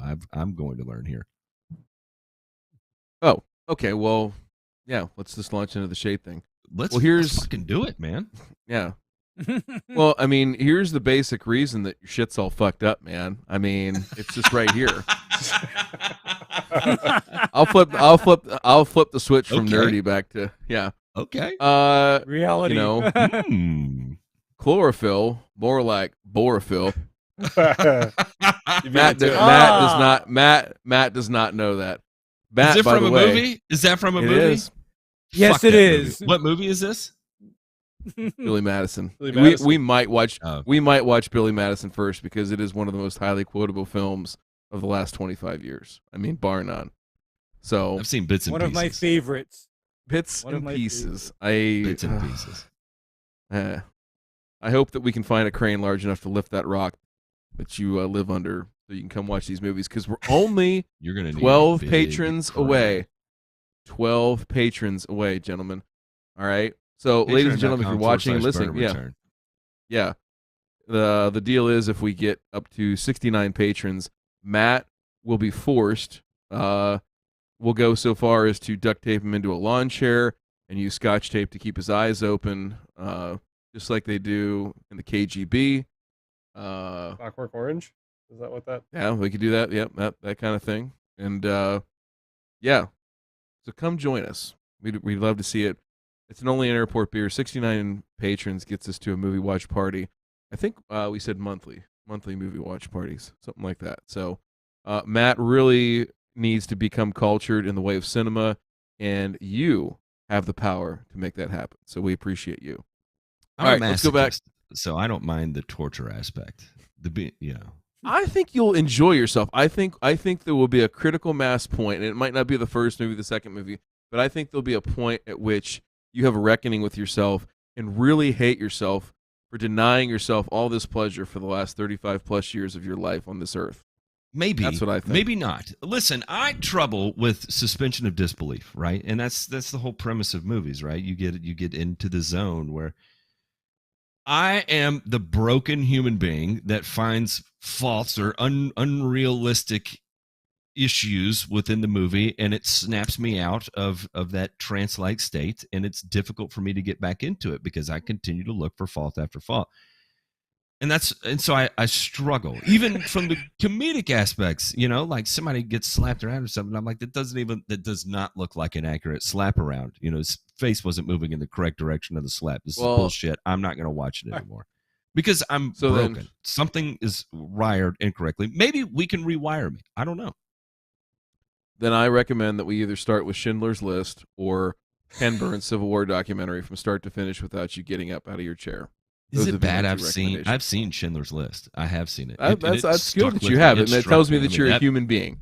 It tells me that you're a human being. I do possess empathy. That is for sure. I know that. That's the weird part about you not watching movies. It just blows my mind. All right. Let's talk about chlorophyll, borophyll, photosynthesis. All right. So this is really this is what's going on. As we go through this, are there any pictures? Did you ever pull any cores on your like a soil sample or anything like that to look at your roots? Not those, but did you ever look at your root depths as you were out there by chance? There will typically be roots at the bottom of the cup core. So Oh wow, maybe, okay. or at least 7 near inches? the bottom. Usually, yeah. Actually, that's okay. Let me clarify. I can't actually get the whole cutter all the way in. I got to do it in two. Okay, you have two To give you a pieces. sense of a Yeah. sense of the clay that I'm working on back there. Got plenty of two pieces yeah. in my day. I get it. But it's they'll usually be roots down at least the 5, 6, 7 inches of the first pull. Okay. So that all being said, so let's go back to the photosynthesis thing here. So again, you get into summertime, right? And you've now got filtered light because your trees have now leafed out, right? The sun's a little bit higher in the sky, but your trees have leafed out, and now you've got filtered light coming through there. Okay, so essentially, here's what's happening: is you take the equation here for photosynthesis: carbon dioxide plus water, sun's energy from the top, chlorophyll captures that energy, it produces sugar and a byproduct of oxygen, right? At the same time, right, there's also something called respiration. So photosynthesis makes those sugars, right? The energy that gets stored down on the roots. Respiration is what consumes that energy, okay? So here's what ends up happening, especially in a shaded situation, is that you reach peak photosynthesis at a temperature on cool season grasses somewhere in the neighborhood of about 68 degrees Fahrenheit air temperature. You got to be kidding me. You have got to be kidding me. Hang on. What? You cut out. I thought it was you me. said 68 degrees Fahrenheit and then keep going. Now keep going. Yeah, you said photosynthesis, it peaks at 68 degrees Fahrenheit, and then you literally froze. Man. I froze. I was panicking. I thought it was me. No, it's me. So it peaks at 68 degrees Fahrenheit, right? At that point, the photosynthetic activity in that plant only starts to go down from there, right? It can't go up anymore. So we've peaked, right? And so at that point, right, the level of respiration starts to go up, right? Okay, so our respiration, the consumption of food is still going up, right, as we approach these higher and higher temperatures, and we reach a point where we cross those two axes, right? And now we're consuming more energy than we can replace it with, right? So let's just consider this to be in an ideal situation, no trees, no other limiting factors, right? In terms of, shade, air movement, water, anything like that. That might be a little bit further off and down the line, right? In terms of how close these get to touching before they actually cross over one another. In your case, right, where you're limiting that sunlight, that line comes pretty quick, right, to where our consumption is greater than what we can produce because of the filtered light and the shade that's causing that, right? So what can we do? All right, short of cutting down the trees, which again, I've said it, we'll bring the beer. You just have Sunbelt drop the chipper off, right? You get you a couple of ropes. It'll be a great little Saturday. Might have time for Home Depot, Bed Bath & Beyond. I don't know if we'll have time for that, but that's from a movie. That is from a movie. And the one thing about that scene, though, or the scene that comes after, is that there will be no tree of trust because it'll be on the ground and in firewood-sized pieces when we're all done with it. So if you're following along at home, you'll know what I'm talking about. Matt, just act like you know what I'm talking about. All right. Mm-hmm. So with this whole issue of respiration exceeding photosynthesis, right? So we're consuming more. So, we're sloughing off roots. We can't keep up in that sense. So what can we do? All right, so a couple of different things, right? Photosynthetic area of the turf is determined by what, Ray? Photosynthetic area of our turf is determined by what? The leaf You got this. area. Boom! Look at this guy. He's out here. Look at that. John Madden, tough acting, I don't have it in my drawer anymore. Damn it. So the in plain English, the lower you mow grass or are intending to mow grass, the more sun it needs. That's just bottom line. And so the Because you reason have why less leaf surface area to take in light. yeah, you have yeah, Oh, that's my right. Lord have mercy. So It made the move. he- so here's Boom! here's the situation, because when I'm working with grass in shadier areas, there are things that I do to it to ensure that I don't turn the area into dirt. Number one is I'm mindful of my height of cut. I'm also very mindful of how often I mow. And lastly, this is advanced level turf management, but I actually start to utilize plant growth regulators in shady situations. This guy is onto it. Okay, so let's talk and let's unpack that. Right, my man Matt's favorite Mhm. verb in the world, and I've co-opted it because I can. Okay, Mhm. so in those cases, right, what is the mowing height on the putting green right now? An 8. Okay, Ooh. so an eighth. Is there any particular reason why you chose that number other than it sounds really cool? I think it was like USGA spec for a putting green, so I just wanted to try it. Okay, cool. Okay, All right, 112. because Ow. yeah. Jason, be glad of it that I'm not sitting beside you right now. Because if you Get the told belt. me you were cutting grass growing in shade at an eighth of an inch, okay? I'm not- I wanted a putting green in my because- backyard. I knew it wasn't smart, but we're just trying to send No. it. You listen. We're optimizing. We're optimizing. This Yeah. I will say this is 9 out of 10 people that did what you did in the situation you did would have outright royal fucked this up. Like they would have killed I think you're doing died. fine.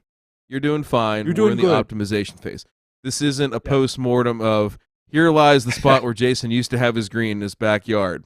R.I.P. Right. Mhm. You know, Dr. well- Ito's not over there reading him his last rites and making sure that he has all of his pertinent information so he knows when to send that final bill. Yeah, but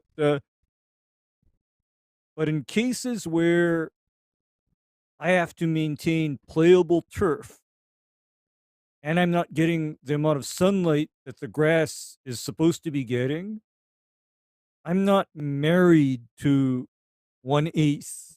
Like, for example, that convo that I had with that hotshot lawn bowler who's asking, why am I not mowing low at this time of the year? It's because in Hawaii, grass is still alive and green at this time of the year, but guess how much sunlight we get here?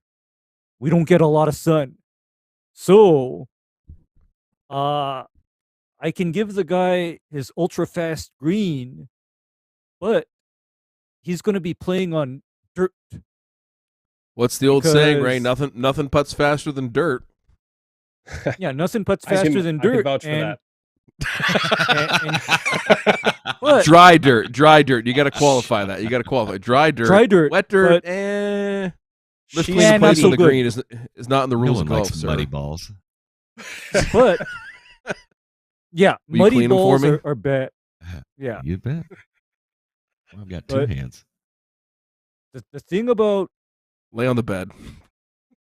grass that is growing in shade is you often need to make a little bit of a choice here as to, do you want grass or do you want dirt? I mean, which do you want? And even on a green, I will be the first person to say raise my height of cut to like 0.18. That's if what I'm talking I know about. I'm dealing with a lack of sun. You know, if I'm So- dealing with, because Yeah, go ahead. you see It is easy. And I've even seen this in the business where somebody shows off and is mowing at an eighth or 0.1 or, Lord forbid, 0.009. And you know what they get for showing off?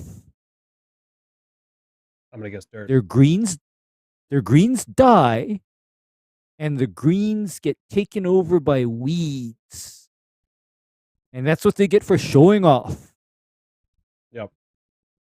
Versus So you yeah, back up your height of cut a little bit and you grow grass rather than weeds, and at the end of the day, at least you still have grass. and so that's what I was going to suggest here to start, right? So how do we manage this situation again where we are missing out on photosynthesis in critical periods? Okay, so number one is first and most reasonable thing to do is raise your mowing height. Okay, so I would say 30 to 40% is fine. And let's talk about what that means for playability, because I'm sure that's a concern, right? Everybody wants fast greens, and this has always been sort of the crux of where does green speed come from? Does it come from height of cut, or does it come from what we call texture management on those surfaces? And the research bears out that mowing height is really not necessarily indicative. So if you're really interested in this subject, Jason, I'll see if I can find the links to it, but if you go on his Twitter, you can probably pull it up. But Bill Kreuzer, who was formerly at University of Nebraska at Lincoln, he now runs a golf course out there and does the Greenkeeper app. But he did some really interesting work between rolling and PGRs and mowing height. I think it was last summer or the summer prior. Actually, it would have been 2020, where they were looking at that stuff. And the mowing height was really like the third most important variable with respect to green speed and trueness, right, of those greens. Mhm. So that being said, I think you could go up to 165 to 180, right, in terms of thousandths of an inch, and be a-okay. And what you've done there, But- right, is increased your surface area, right, your photosynthetic area of your leaf 30 to 40%, and that's a huge gain right there. But Ray, Mhm. go ahead. But make note of the primary piece, and this is something that I utilize on shortcut playing surfaces growing under low sunlight conditions, in that in order to get the playability on these greens, instead of constantly mowing low, Roll. I'm rolling. Yeah, so rolling. that's the- okay, and That's the other thing. and Yeah, I'm go ahead. and I'm talking about, like, on a bowling green, the greens get rolled almost every day. Yeah. Instead of me mowing them shorter and shorter to an inch of their life, instead I'm saying, hey, let's take out the speed roller and work the green out with the speed roller and just roll it. And so as a result, the turf is perfectly playable even at that 0.18 height of cut. There's nothing So- wrong with it. Go ahead. And I think Go ahead, Jason. I noticed that too. So when I first started with the green, I was Mhm. top dressing pretty consistently, like thick, just because it wasn't even close to anything that could survive being cut that. Like I couldn't even cut it that short. And I would notice Mhm. whenever I did even just top dressed, it got significantly quicker for a period of time. And at that time, I was probably at 3/8 to half an inch, even depending on. I had a McLean walk behind that was set at 3/8, but I think mowing more at like a half. And so even when it would Mm. top dress, it would get pretty quick for a minute. So that was going to be something I was going to try.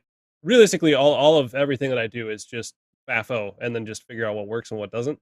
And so Yeah. Mhm. eighth of an inch. But yeah. So yeah, it's- we're if- just no. if You're we- you're right, and that's what this whole thing is like trying to, like we said, optimize those pieces and Yep. see what you do. So I think okay. So the rolling piece, I 100% agree with. If you want to look up some good research there, Tom Nikolai Nikolai yeah, at Michigan State. Damn near 20 years of absolutely fantastic data, and you'll find presentations and papers from him related to this topic of frequent rolling and less mowing, right? So how frequently are you mowing the green right now in terms of times per week? It was anywhere between daily and every other day.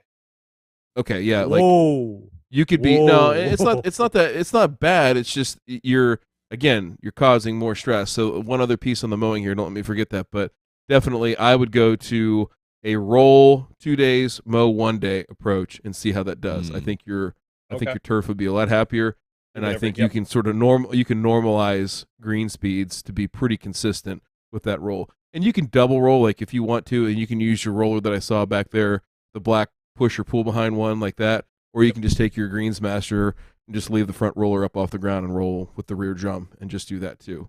So either one of those things is fine. The one question I had related to the mowing here is the type of front roller do you have? Do you have a grooved or a solid front roller on your mower? Grooved on the Greensmaster and Jacobson. I just this in like around Christmas time I picked up a John Deere that has a smooth front roller. Yeah, that one. Look at that guy. Okay. Yeah, so I would be Is that an E? exclusively 180B. looks like a 180B. Oh. B. So I would exclusively be using a solid on this particular green. I would not be using a groove roller at all. Okay. So groove rollers are far and away more aggressive. So like if this was wide out open in the sun and you were really trying to push it, right, I would absolutely say, hey, go ahead and use groove rollers. If you're going through, peak flush in the early spring or something like that, and you just got a lot of grass on the green to get off there, right, then I would be okay with using it. But by the time you get to up there, say Memorial Day, right, that's the time to get rid of it, right? What's the old saying, Matt? Anybody can grow grass until Memorial Day, but after that, you need a professional. Mm-hmm. Takes So, a professional. or Jason from our lawn. Just saying, right? Yeah. Well, You don't see me growing my That- grass. Better you that than me, is, son. that whole bit about the grooved roller versus the smooth roller, that is something that conversely, I've seen people get into big trouble running smooth rollers on the reel mowers in full sun areas because what they get into is because the cut is not aggressive enough, they give themselves a lot of thatch. But It's it's a delicate balance there. You're not going to prevent thatch with a groove roller because on cool season anyway.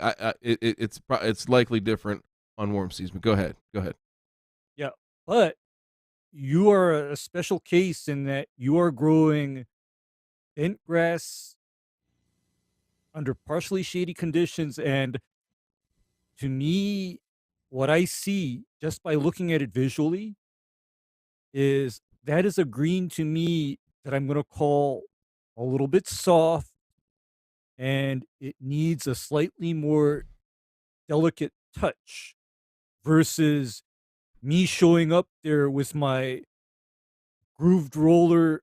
No, make that my cast iron grooved roller so that it's front heavy and it digs in.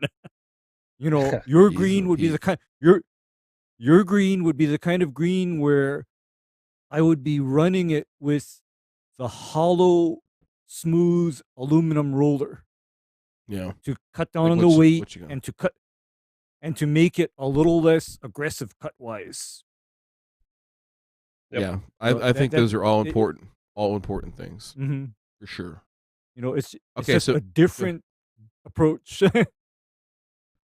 So I think there's a whole nother conversation to be had that we probably don't have time for right now about the top dressing and the surface management piece. So in terms of grooming, if you have the capability to groom and top dressing and things like that, all I will say is that, especially in those times of peak growth, particularly in the springtime, is there will be times that you have too much grass, like it's laid over too much, and those are appropriate times, if you can, to go ahead and use the groomer. Do you have a mower that has a groomer on it or no? Unfortunately, I don't. The closest I get, and it's not the same, is just the like Sunjoe with the Scarifier, which Yeah. kind of works to a degree, but it's not this. I understand it's not the same idea. Yeah. So the other thing I would say, if you wanted to, is to try, and it looks small enough that you could do this, is get yourself just even a push broom. Go to Menards, get yourself a push broom, and brush those areas so that they're stood up, right? And then go ahead and mow those off, right? It's one way that we can use to manage texture, is just standing the plant up and then go ahead and clipping it off. And it's nice because you got several different mowers. So if you can, during those times, again, those peak growth times, don't be afraid to use the groove roller with that and the brushing technique, try and remove that excess leaf tissue. And just know, as far as when setting height of cut, especially at the low height that you're at, is that typically on your grooved roller, you're going to be about 7 thousandths lower actual height of cut. So when you go ahead and set your bench, like let's just say that you're at 163 on your solid, go ahead and set that grooved roller to 170 to be trying to match as closely as possible on that height cut. Okay. Is it a big deal on somebody that's mowing at 400? No. Is it a big deal when you're below 200? Yeah, it is. So keep that in mind. It matters. Keep that in mind. So last two things here that I have in terms of the shade management piece is any PGRs that you're using currently. Yes or no? Yeah, Trinex a pack that I have been using. Okay. And are you pretty consistent with that through the entire growing season? I was this year, outside of the window of time when my sprayer broke. Okay. Yeah, I would continue on that path for sure. And again, try to follow the growing degree day model if you can. Are you familiar with that? Well, go ahead. Yes. So I found something from, I think it was Madison, had a study that had 200 days on 0 degrees Celsius was the reapplication interval. Is that what you would recommend as well?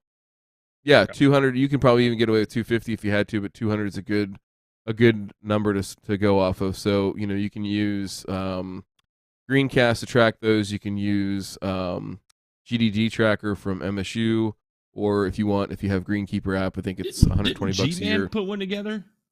G-Man does have like a spreadsheet or something. Well, you have to enter. You have to enter the data in by yourself, or is it auto-populate from like an API or something? I honestly don't know. Okay. Anyway, a variety of different ways to track that, but that would be good. Yeah, it would be wise to do that, because here's the reason why, right? Because we explain the why. I would go down the path of doing that just because so those chloroplasts, right? Those structures in the leaf that take up the sunlight, right, and capture that as energy used in the process of photosynthesis. When you basically restrict the growth of the leaf, you compress the area that those are in. They become tighter inside the leaf, more packed. I'll see if I have a slide that shows it. I might. Anyhow, it becomes really, really, really important in that sense, because it makes your photosynthetic opportunities a little bit more impactful. So, man, I wish I thought I had. Maybe not. Okay. Anyway, so that's something I would definitely look into as well. The last piece is, do you have an iPhone or an Android? I know this is a personal question. Android. You have an Android. Okay. Fucking man right there. He is. No chance. All right. On iPhone. Hard pass. Hard pass here too. Hard pass. Let me see. I can't remember. Oh yeah. So mine's I would. Mine's old as shit. Look at J-Pink, the outnumbered one here. I mean, that's right. Literally He's the feeling... only. Oh, he booed. Banhammer right there. All right, so check out an app called Sun Surveyor. I think there's a free one, but I think the one that's pretty good is like a couple of bucks. So Sun Surveyor is a pretty nice little app. J-Pink, see if you can. I don't know if there's anything we can pull up on the web. Sun Surveyor for Android. And what this does is allows you to hold your camera up to those trees, like that view that we were looking at before, like straight south. And you can put in any date, any time of the year, right? I can put in May 15th at 12:30 p.m. and it'll show me exactly where the sun's going to cross the sky and which tree branches might be in the way. So if you're not going to spend and drop that $5 to $10 grand to get those removed, which I agree, it's pretty ludicrous, right?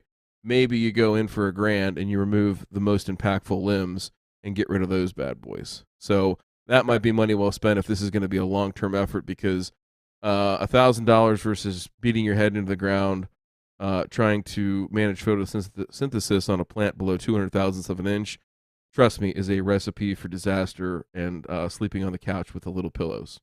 Trust me. Okay. Yeah. So that'd be a good way to survey it, rather than Billy Joe back come up, man, I'm gonna take that limb right there, this one over here. Like, don't do that. Be a little bit more selective about how you do that. So Sun Surveyor, fantastic app, especially in a situation like your south facing Hear that trees. accent again? Man, I'm gonna take this one down. You see that crotch right there? Oh, I see that crotch right there, Billy Joe. I'm gonna go right in there. I'm gonna take that down. Where are you gonna take it down? How far? All the way. I like what you're saying, man. How much? $30. All right, I'll meet you back behind the Kenworth in 30 minutes. Anyway, I don't know if that's intended to be a Matt impression, but that's a pretty good. That's a pretty good. Matt. That is my interpretation of Matt's amalgamation of every ornery rat bastard Southern he's ever worked for in his entire life. Yeah, every time he gets excited, Matt. that's a pretty good. That's a pretty I good love you, impression. Matt. Love you too. Listen, Jason, do you have any final questions for us? Let's take this to the after show so I can cut up a little bit. No, I gotta get to spend a good 40 minutes where just I was barely smart enough to know when I was supposed to nod. So that was good, and I can come back to this. Listen. This I had a ton of fun, and I know that we threw a lot of these are the fun ones where here's my view, right? Is that you were pushing boundaries, you were doing a great job. You need to give yourself some credit. I know it's easy to go and see the losses and be like, shit, man, I messed that up, whatever. You got 100 easy ways right out in front of you to get better, and I know if you just do some of these things, you'll see improvement for sure. But man, looking at your lawn when you took over the house till now is like some HDTV type shit. I mean, it's amazing. So be proud of yourself, look at that right there. I think I had one of those for dinner. What's that? Appreciate it. The lawn on the right. Look at that. That looks like part of my dinner there. You know what? I think you just throw a little tenacity out there. You're gonna be fine. Oh boy. Boy. We got to go to the after show. Jason, thank you so much for being a guest on the main show. Let's head to the after show where we can talk dirty. All right, we'll see everybody there. Have a good one. Good